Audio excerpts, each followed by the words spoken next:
নবী মুসা আলাইহিস সালাম বলছেন নৌকা ফুটা করলেন কেন? তিনি বলছেন নৌকা ফুটা না করলে জলদস্যু নিয়ে চলে যেত। মুসা আলাইহিস সালাম বলছেন নিষ্পাপ বাচ্চাকে হত্যা করলেন কেন? খিদর আলাইহিস সালাম বলছেন এই বাচ্চাকে হত্যা না করলে এই বাচ্চা বড় হয়ে বড় কাফের হতো, পিতা মাতাকেও কাফের বানাতো। মুসা আলাইহিস সালাম বলছেন এই দেয়াল কেন নির্মাণ করলেন পারিশ্রমিক ছাড়াই? তিনি বলছেন দেয়াল নির্মাণ না করলে এর নিচে থাকা সম্পদ, এতিম বাচ্চাদের সম্পদ মানুষ নিয়ে চলে যেত। তিনটা প্রশ্নেই মুসা আলাইহিস সালাম বাইরের চোখ দিয়ে দেখেছেন, খিদর আলাইহিস সালাম তার ভিতরের চোখ দিয়ে দেখেছেন। এই যুগে যদি আপনি ফিতনা চিনতে চান, দাজ্জালীয় সভ্যতাকে চিনতে চান, তাদের প্ল্যানগুলো বুঝতে চান, স্বাভাবিক দৃষ্টিভঙ্গি দিয়ে দেখলে হবে না, ভিতরের চোখ দিয়ে দেখা শিখতে হবে। এটা সবচেয়ে বড় কথা আজকের মাহফিলে। দৃষ্টিভঙ্গি চেঞ্জ করতে হবে, তারপরে আপনি ফিতনা ধরতে পারবেন, সমাধানও খুঁজে বের করতে পারবেন ইনশাআল্লাহ। তবে বাস্তবতা কি জানেন?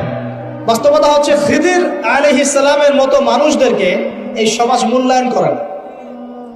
যাদের মধ্যে খিদরের মতো অন্তর্দৃষ্টি আছে তাদেরকে সমাজ মূল্যায়ন করে না, তাদেরকে মানুষ বলে পাগল। যেমন নবী সাল্লাল্লাহু আলাইহি ওয়াসাল্লামকেও মানুষ বলেছিল মাজনুন, পাগল হয়ে গেছে।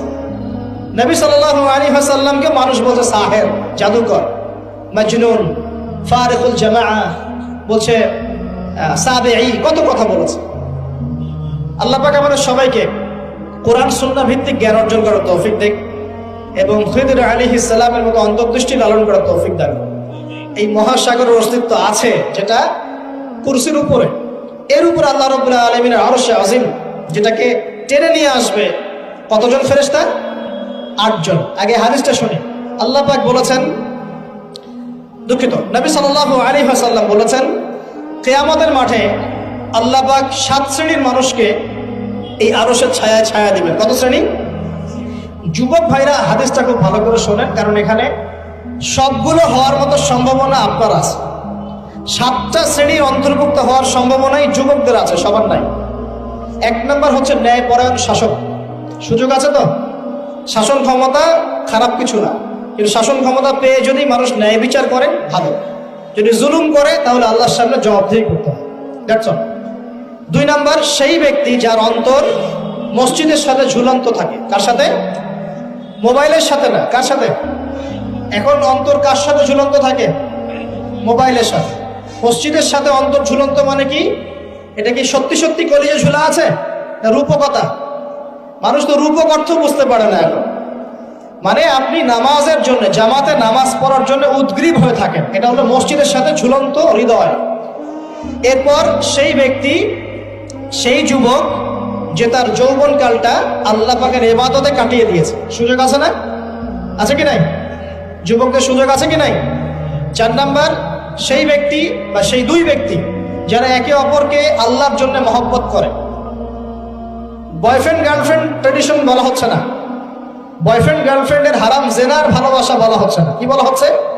দিনের জন্য, আল্লাহর জন্য দুজন পরস্পরকে ভালোবাসে, আল্লাহর জন্যই বিচ্ছেদ ঘটে। 5 নাম্বার সেই ব্যক্তি যাকে, যুবক ভাই শোনেন ভালো করে, সেই ব্যক্তি যাকে কোনো সুন্দরী নারী জেনার জন্য ডাকে। সুন্দরী উচ্চ বংশের কোনো মেয়ে নিজেই জেনা করার জন্য ডাকে, কিন্তু যুবক বলে আমি আল্লাহকে ভয় করি, ইন্নী আখাফুল্লাহ, আমি আল্লাহকে ভয় করি। এরকম যুবক আছে এখনো বাকি সমাজে? এখন তো ইচ্ছা করেই মানুষ জেনা করে। এখন তো জেনা এত সহজ, মানুষ 1000, 1500, 2000 টাকা দিয়ে জেনা করতে পারে। এই সমাজে জেনা সহজ, বিয়ে হয়েছে কঠিন। এই সমাজে জেনাটা সহজ হয়ে গেছে, বিয়েটা কঠিন হয়ে গেছে।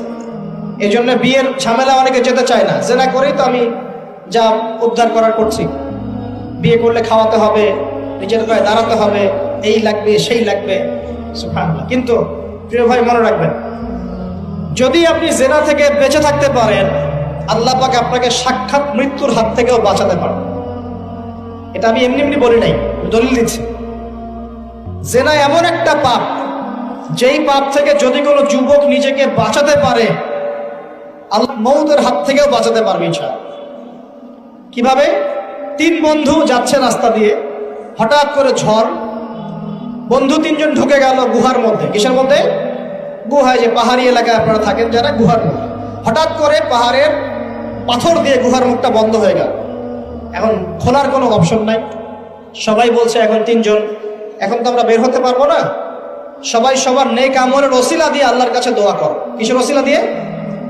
নেক আমলের ওসিলা দিয়ে দোয়া করতে হয়। যে হাদিস, মৃত মানুষকে ওসিলা করে তার জন্য নজর মানত জবাই করে দোয়া করতে হয়, নিজের নেক আমলের ওসিলা দিয়ে আল্লাহর কাছে দোয়া করতে হয়। আল্লাহ পাক এখন দোয়া শুনলেন। একজন বলছে, আমি আমার পিতা মাতাকে খুব খেদমত করতাম, তাদেরকে দুধ পান না করে দুধ পান করাতাম না, নিজেও করতাম না, ছেলেদেরকে করাতাম না। আল্লাহ, এই কাজটা তোমার ভালো লাগলে আজকে গুহার মুখ থেকে পাথর সরিয়ে দাও। পাথর একটু সরে গেল। পাথর আল্লাহর কথা শোনে কিনা? শোনে না? সবাই আল্লাহর কথা শোনে। আগুন আল্লাহর কথা শোনে কিনা? ইব্রাহিমের জন্য আগুন ঠান্ডা হয়ে যায় নাই?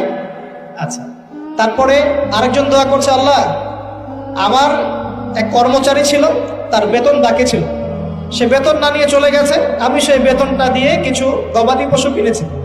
আস্তে আস্তে গবাদি পশু বেড়েছে, অনেক দিন পর সে এসেছে টাকা চাওয়ার জন্য। তা আমি বলেছি, সবই তোমার, সব নিয়ে চলে। সে বলেছে, আপনি কি ফাইজলামি করতেছেন আমার সাথে? আমার টাকা আমাকে দেন। না, তোমার টাকা দিয়ে আমি এটা কিনেছিলাম, আজকে বংশবৃদ্ধি হয়েছে, সব তোমার, নিয়ে যাও। সে নিয়ে গেল। সে বলছে, আল্লাহ, এই কাজ যদি তোমার সন্তুষ্টির জন্য করে থাকি, আজকে আমাকে বাঁচাও। পাথর একটু সরে গেল। এবার তৃতীয় ব্যক্তি, এই ছেলে বলছে, যুবক ছেলে, আল্লাহ, আমার একজন চাচাতো বোন ছিল। কে ছিল? এই যে বয়ফ্রেন্ড গার্লফ্রেন্ড, খালাতো বোন, চাচাতো বোন, এখন তো বিচ্ছিরি অবস্থা। এখন এমন একটা অবস্থা, পশ্চিমা সভ্যতার রিপোর্টগুলো পড়ে দেখি, ভাইও বোনের সাথে জেনা করে না। ওদের ওখানে নিজের আপন পিতার দ্বারাও মেয়ে সেক্সুয়াল হ্যারাসমেন্টের শিকার হয়। ওরা আমাদেরকে শেখায় এখন ভালো কোনটা মন্দ। আর আমরা আমাদের মাথাটা কবে যে বিক্রি করে দিলাম, ওদের কাছ থেকে ভালো মন্দ শিখতে হচ্ছে।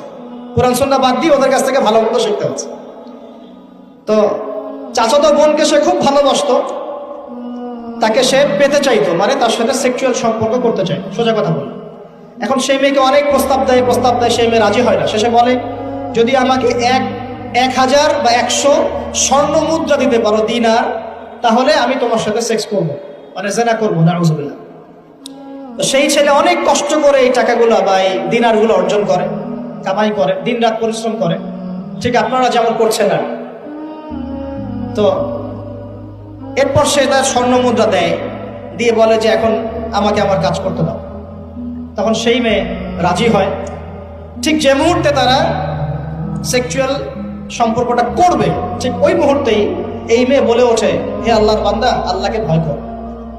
আমি সারা জীবন আমার সতীত্বকে ধরে রেখেছি, কাউকে দেইনি। আমি কারোর সাথে এরকম অন্যায় করি নাই, আমি খারাপ মেয়ে নই, তুমি আমার ইজ্জতটা নষ্ট করো না। কে বলছে কথা? মেয়ে। ওই অবস্থা থেকে কি একটা ছেলের উঠে আসা সম্ভব? এটা কি এতটাই সহজ? এটা কিন্তু সহজ না। সত্যি কথা বলতে এই বিষয়টা কিন্তু এতটাও সহজ না। যারা অবিবাহিত তারা হয়তো বুঝতে পারবে না, বিবাহিতরা বুঝতে পারছে। তো ওই অবস্থা থেকে সেই টাকাগুলো না নিয়ে সেই স্বর্ণমুদ্রা মেয়েকে দিয়ে ওখান থেকে সেই ছেলে উঠে আসে আল্লাহর ভয়ে। সে এখন গুহার মধ্যে আটকা পড়েছে, আল্লাহকে বলছে, আল্লাহ, ওই দিন ওই কাজ যদি তোমার সন্তুষ্টির জন্য করে থাকি, আজকে আমাকে মৃত্যুর হাত থেকে বাঁচাও। সমস্ত পাথর ধপধপ করে সরে গেল। এটা কিন্তু কোনো গাল গল্প না, এটা বনু ইসরাইলের ঘটনা, সত্য ঘটনা। এই হাদিস থেকে আমি আপনাকে দলিল দিচ্ছি যে যদি জেনার মতো পাপ থেকে আমি সরে আসতে পারি, সাক্ষাৎ মৌত থেকে আল্লাহ বাঁচাতে পারে। প্রিয় ভাই, সেই যুবক আরো সে ছায়া ছায়া পাবে যে তার যৌবনকালটাকে আল্লাহর পথে কাটিয়েছে, এবং যাকে কোনো সুন্দরী মেয়ে জেনার জন্য আহ্বান করে, সে বলে আমি আল্লাহকে ভয় করি। আমরা তওবা করি, আমরা কোনো প্রকার জেনার পাপে যাব না ইনশাআল্লাহ। যদি হারাম কোনো সম্পর্ক থেকে থাকে, আজকেই এই নাম্বার ডিলিট করে ফেলতে হবে। আল্লাহ পাক তৌফিক দেন। ডিলিট করার আগে আবার ফোন করে বলেন না যে আজকে থেকে আর কথা বলবো না, তাহলে এই কথা আর কোনোদিন শেষ হবে না। একবারই বন্ধ, ডিসকানেক্টেড। কার জন্য? আল্লাহর জন্য। এবং এটা করার পরে আল্লাহকে বলতে হবে, আল্লাহ, শুধু তোমার ভয়ে এবং তোমার সন্তুষ্টি পাওয়ার জন্য আমি জেনা থেকে বেরিয়ে আসলাম। আল্লাহ, তুমি আমাকে হেদায়েত দাও, ঈমান দাও, আমল দাও, এবং তোমার রাস্তায় আমাকে বেহিসাব রিজিক দাও। এবং নেককার কুমারী, নেককার প্রেমময়ী, তাকওয়াবান, মুত্তাকি একজন স্ত্রী আল্লাহ তুমি আমাকে দান করো। ইনশাআল্লাহ আল্লাহ পাক আপনাকে দান করো। আল্লাহ পাক দান করো। আল্লাহ পাকের জমিন প্রশস্ত, আল্লাহর হাত প্রশস্ত। আল্লাহর হাতকে সংকীর্ণ মনে করবেন না, আল্লাহর জমিনকে সংকীর্ণ মনে করবেন না। আল্লাহ পাক যাকে ইচ্ছা বেহিসাব রিজিক দিতে পারে ইনশাআল্লাহ। আল্লাহ পাক আমাদের সবাইকে বেহিসাব রিজিক দান করুন বলি আমিন।